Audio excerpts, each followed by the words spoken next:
It's time to take my rightful throne. You think you can beat me? Prove it. Good morning, good afternoon, and good evening to wherever you may be in the world.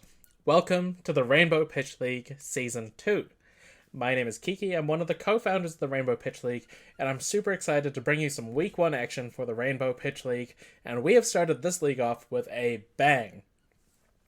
Because we have, on the left-hand side, Rhea Adams, the self-proclaimed C-tier queen, and also one of our 3 bounties for the league. And on the right, we have newcomer, Chloe, also known as QueerPhyrexia, a content creator for trading card games, and they have dived headfirst into the ring of fire, into the deep end, because of Rhea's bounty. Now, for those who don't know what the bounty means, for anyone that defeats one of our 3 bounty players, being Rhea, Yuki, or Mara, during the Swiss portion of the event, they receive an additional prize, and Rhea's bounty is a $50 gift voucher courtesy of Min-Max Games, a fantastic little online store where you can purchase all the Flesh and Blood singles you need, and also they run some fantastic events themselves as well, so make sure to check them out. But, defeating one of our bounties isn't going to be an easy task. There's some very, very powerful names in Flesh and Blood represented in our bounties. So, let's get back into the game. We have the second turn of the game already. Rhea chose to just Arsenal and pass, putting a counter on the Tunic, setting up for something big potentially. And on Chloe's side, we see a Waning Vengeance, a draft all-star indeed. And I think, despite the fact that both of these players are Illusionists, we're going to see quite different styles of play here. But real quickly, we've got some exciting stuff going on. We have a drop in the ocean and a stir the pot going on during Chloe's attack phase here, attack step. What this is doing is this is reducing the power of the attack by 1 due to the drop in the ocean, and then the stir the pot isn't doing much other than shuffling the deck, which does nothing at this point. There's been no cards pitched, but crucially what this means is that they were played before either had resolved, which means they both trigger each other to trigger the Transcend. The key mechanic from Flesh and Blood's latest set, Part the Mistveil, of course, which is where both of these heroes are from. But yes, this means that Rhea already has 2 chi and is playing the full suite of 9 chi in her deck. But yeah, we already have 2 in Rhea's hand, and we will see how that pans out, because, like I mentioned, these are 2 very stylistically different Enigma decks. Chloe's playing the more traditional style, playing to the kind of theme of the deck, which is playing these auras that have ward, and the weapon allows auras with ward to attack with power equal to the ward listed on the card, plus any bonuses, of course. And also gives go again to auras with a +1 counter. Meanwhile, on the other side, on Rhea's side, we are seeing something a bit closer to the Bulllander variants of Icelander that we saw in the past, where we are playing a lot of blues and we are playing a lot of powerful red attacks. So we've switched back to Rhea's turn. We have activated the hero ability, which creates a Spectral Shield and puts a +1 counter on it. The +1 counter crucial to give all of the auras with a +1 counter go again due to the weapon. And now we are seeing another powerful aura with +1 counters. This one I helped spoil, so it's pretty near and dear to my heart. This one is Manifestations of Miragai, a 3-cost instant that has ward X, where X is the number of counters on it, and then when you play it, it gets 2 counters, but if you've pitched a chi, it gets 4 counters instead. So not only does this have ward 4 because of the counters, it also gets +4 from the counters, meaning that this one actually attacks for 8. It's an absolutely massive attack here, attacking for 8. And we still have 2 resources to follow it up with an Amnesia. So this is a 2-cost 6 power attack, one of those powerful red attacks we were talking about again, with a super powerful on-hit where if this hits, then tokens on Chloe's side lose and cannot gain names. Crucial for the hero ability of Enigma, where the first Spectral Shield you attack with costs 0. This is how Rhea has been able to chain 3 attacks as well, because that first Spectral Shield that they created attacked for 0 resources, and it cleared that Waning Vengeance very nicely which is now allowing for the rest of this turn to play out as is. And Chloe's just decided to take all of this damage. With the traditional style of Enigma, this is kind of how the games sort of play out. You do have to take a lot of damage initially. Keep as many of your cards as possible so that you can start playing out your ward auras over and over again, because not only do they block very poorly, if at all, from hand, they allow you to kind of prevent damage in the future. So you're kind of leveraging your life to a little bit with these cards in the hopes that they get value later on. Excuse me, sorry. Speaking of auras, we are seeing a Spectral Manifestations here, pitching a yellow card to create a Spectral Shield. And because the Spectral Shield is the lone aura in play on Chloe's side, this one gains 3+1 counters. Yes, so here is the Spectral Shield for 3. We're contemplating what to do in hand. Meanwhile, while we think about this, let's just take a quick moment to talk about the equipment on each side. Both players have cloaked equipment. So this is usually hidden information to your opponent, but I've seen the deck list, so I know exactly what they're running here. And both players have the Uphold Tradition as the arm slot. This is an equipment with Ward 1, but also you can put a +1 counter onto an aura that has Ward, allowing it that go again from the weapon. So here we have an attack for 4, and Rhea's happy to give up that manifestation of Mirror Guy there, preventing 4 damage. So it's already attacked for 8 as well. Like, Rhea feels like she's already gotten enough value from the manifestation, and Chloe's willing to just move on, and probably pretty happy to, like, clear that off. I do believe a resource should have been pitched for the Spectral Shield, unless I've missed something with how Amnesia works with the Spectral Shields. But nonetheless, we're carrying on.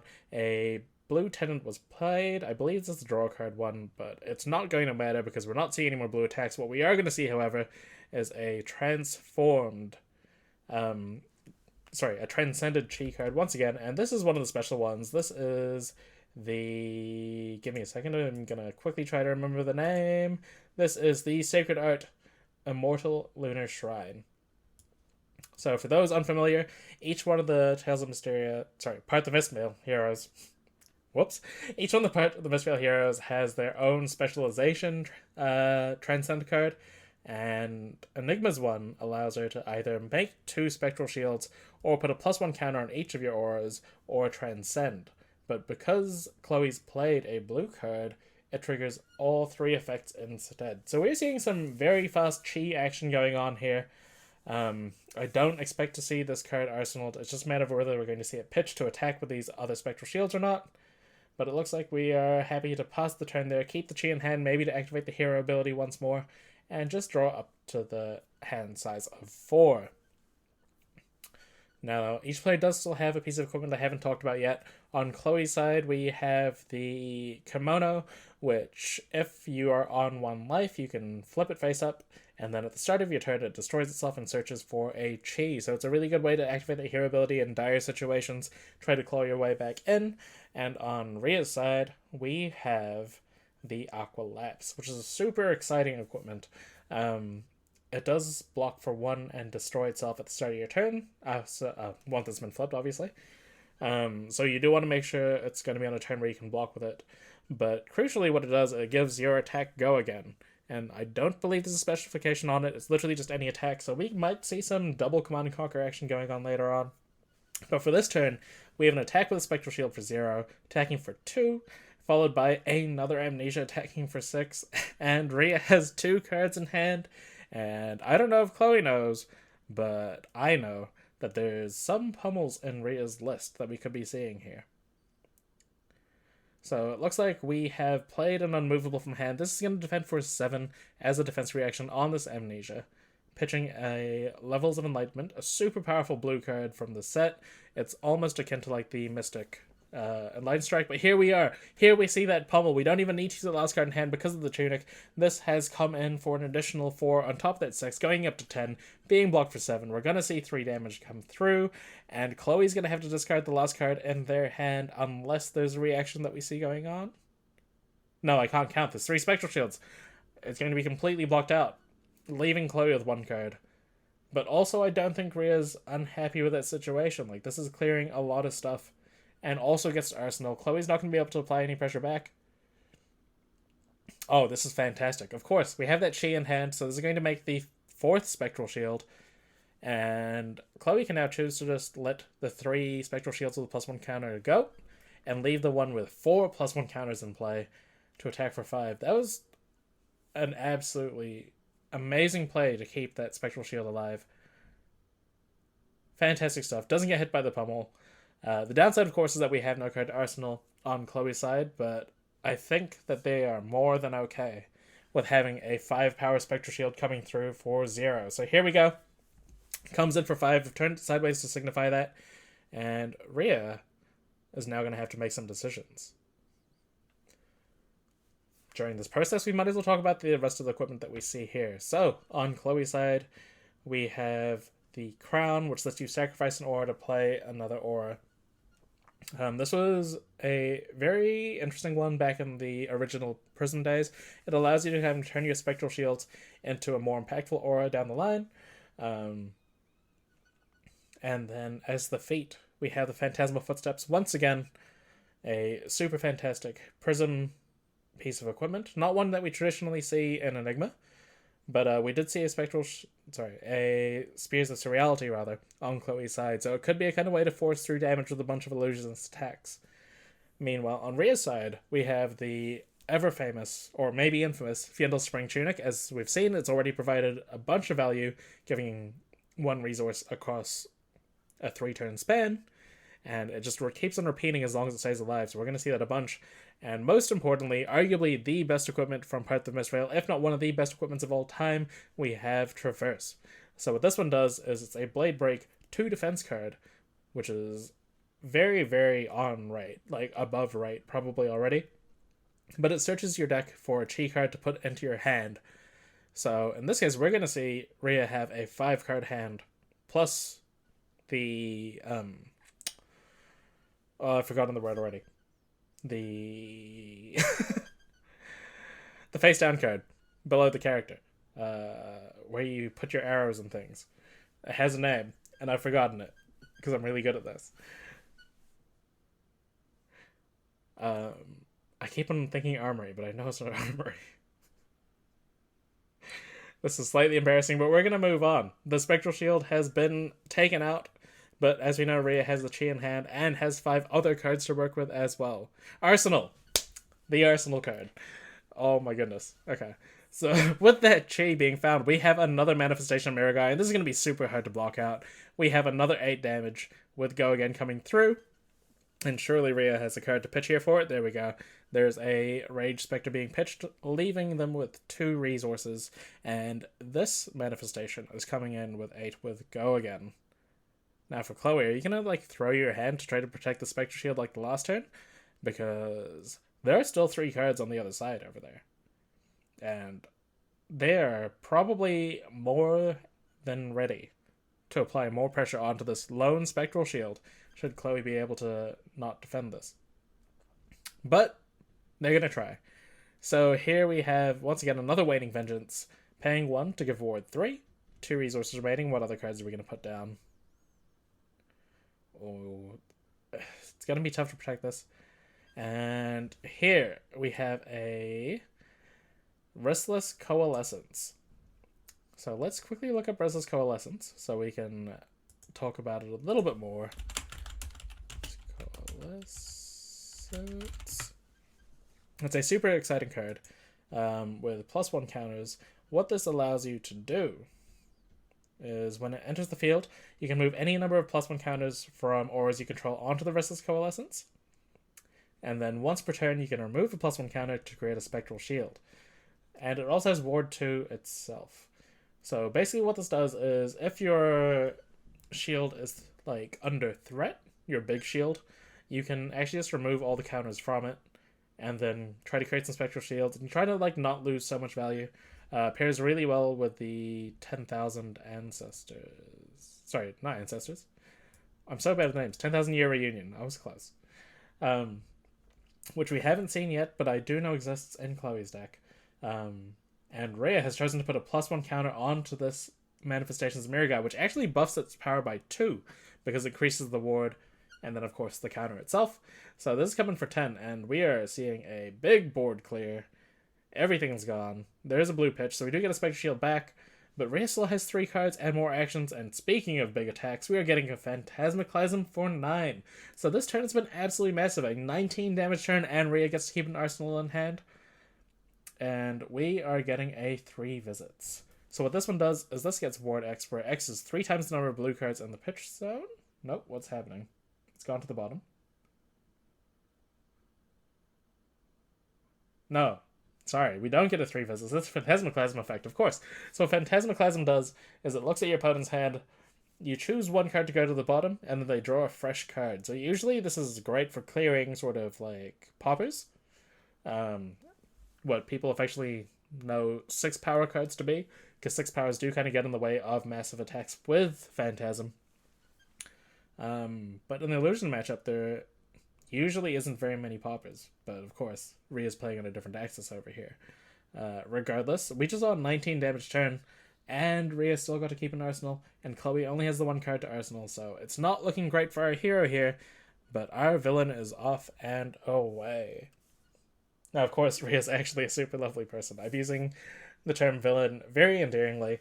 If you haven't noticed or you haven't seen, Rhea's been a little bit of an antagonist on Twitter. And like there's a little bit of egging on kind of here and there, but you know, we love building stories here. We love building characters.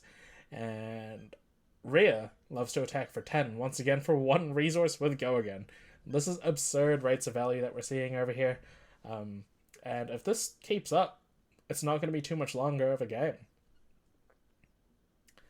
We'll see what happens. But until then, is there anything I've missed? Anything on the board state? We are seeing a popper. The first popper. We have a Battlefront Bastion, and this one is 4/7. So should there be like a -1 sort of effect on here, it's still going to pop it. But of course, we've already seen the drop in the ocean anyway. But... oh, wait. Oh. Of course, the mirror guy doesn't actually have Phantasm. I just got way excited.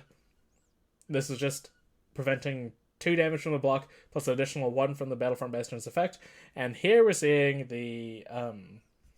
oh, I should really know this card. I love this card. Miraging Metamorph. This is a 1 cost 7, so it's a Wartune Herald level of right here. This one doesn't have Go Again currently, but of course there are 2 cards in hand, and that Go Again piece of equipment that I mentioned before. And this is where Chloe would have loved to have that Battlefront Bastion to pop. This one specifically, because this would have ended the turn flat. There's no Phantasmal Footsteps on Rhea's side to kind of stop that. And that would have been the end of their turn. So, you know, this is how it goes. We have 7 power on the board. Chloe's in a tough position here. This is 87.5% of the life total. And here we see the Aqualapse. This has Go Again. 2 cards in hand, 1 card in arsenal. We're going to see some blocks. I can only imagine on the next attack, because we have gone down to 1. And this really doesn't bode well for our newcomer, because that manifestation is going to be super difficult to deal with. And we have another Go Again attack here. This one's coming in for 5 with Go Again, but of course a red was pitched here as well, so it's unlikely we'll see an attack from the arsenal. This is probably the end of the turn, but this is still going to demand a bunch of cards just to stay alive. And here we have another Battlefront Bastion that could have been used on the Miraging Metamorph. But, again, this is a tense situation. The Ring of Fire, as I mentioned it before. And, you know, it's something that could have been easily missed, overcome. I made a mistake thinking that the first attack had Phantasm. But I've already re-recorded this like 4, 5, 6 times, and I don't really want to do that again. We'll see. I might try.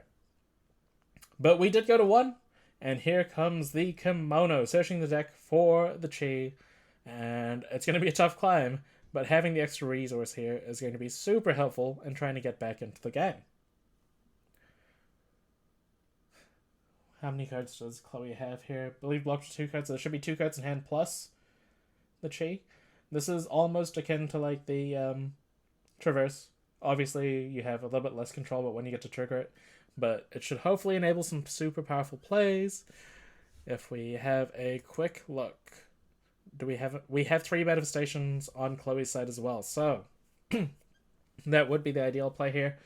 But I have not seen what's in their hand, so we'll just have to wait and see if they can climb back into this. Here's the Spears of Surreality. Surreality? Surreality? How do you pronounce that? Let us know in the comments below.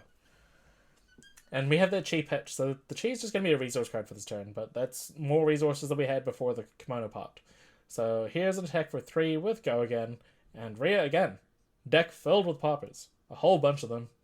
But there is the Phantasmal Footsteps in the bottom right-hand corner. So super interesting to see what's going to happen here. And of course, Rhea wants to keep at least doesn't even need to keep a card in hand to attack with that Manifestations. She can afford to block with all 4 cards because that Tunic's going to be alive once again next turn to give the 1 resource to attack for a massive 10 damage once again, and that's going to take every card when we get to that point. But there we get the first pop. There was a weakest link, and the weakest link on this combat chain was that Spears of Realty. We're paying 3 resources to play a Phantasmaclasm. Oh, there we go. We're just getting mentioned there that there's not actually enough resources here to play the Phantasmaclasm because you have to pay the 1 to activate the Footsteps. So, of course, this game was live. Mistakes do happen, or, figuring out synergies. So we're going to rewind that back a little bit. We have 2 resources there. I mean, that Miraging Metamorph is still a nice attack to come back with here. You can pay the 1 on the Footsteps to play it. But it looks like we're just having a brief discussion about how this works. Once again, Chloe's fairly new to the game. So, still learning the game, still picking it up. And we just love to see participation. We have a variety of players through this competition. We have national champions, pro tour competitors, just some of the best that Fab has to offer, as well as players that haven't had a chance to expand their game and get to those sort of levels, which is why games like these bounty hunts are so important, because it allows people to kind of play up and learn from some of the best in the game. And like we mentioned, the Phantasmal Footsteps was activated. We've actually flipped it over. We don't need to do that. There we go. All corrected. And we have the Miraging Metamorph coming in for 7. We're getting that 1 point of block from the Aqualapse. And the rest of it is just being eaten up by the equipment and the Mirror Guy. So interesting that Rhea didn't want to keep that Mirror Guy. Probably could have given 2 cards there if they wanted to. But of course, we're in such a commanding position. We're just going to swing back with a 4-card hand. It's just going to be that simple. I say, as it's an illusionist, and there's many hoops you need to jump through. But this is a play familiar to so many people across Flesh and Blood since the dawn time, and Light and Strike, putting a card at the bottom, and I can only imagine this is Go again on this. Yep, there we go, 5 power, a card hasn't been drawn. So, confirming that this has Go again, but here we see a drop in the ocean. Are we going to see a second Transcend card to pair along with it? And we do. Rising Sun, Setting Moon allows Chloe to put a card from the bottom, from their hand to the bottom, and we'll draw a card before that. I got the order slightly wrong. Same kind of deal, though. So, they both Transcend here as 2 blue cards were played. This Light and Strike is coming in for 4. We have the 2 Chi available now as well, so Chloe can activate the hero ability and block with a 3 defense card, should they want. A bunch of choices here. Now, the E-Strike does have Go again, so it's going to be difficult to defend with the other card. Oh, no, there we go. There's a Manifestation of Mirror Guy. Clean. So, once again, this has 4 counters. This has Ward 4, and this is going to efficiently defend this and Light and Strike. I say efficiently. It's still a 2-card hand, but Light and Strike was always going to demand 2 cards nonetheless. And Chloe still has 2 cards, so kind of hoping for something here to keep themselves alive. But instead, we are coming in with another Miraging Metamorph for 7. Do we have the last Battlefront Bastion in hand to pop this Miraging Metamorph? It's going to be a tough one for sure. We're doing some thinking here. This could just be the game. Of course, there could also be an unmovable to keep Chloe alive for 1 more turn. There's the hero ability. And there's another Transcend card. It's not going to be enough. That looks like the end of the game.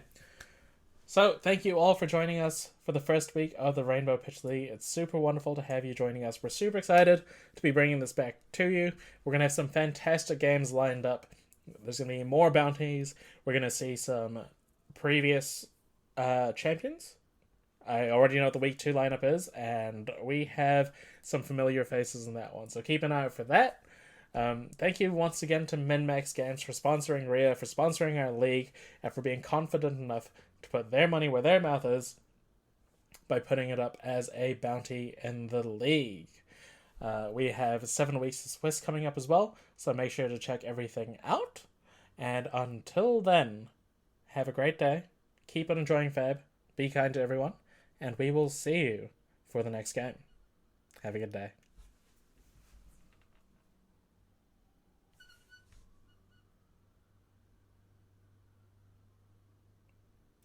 I thought there was going to be an outro.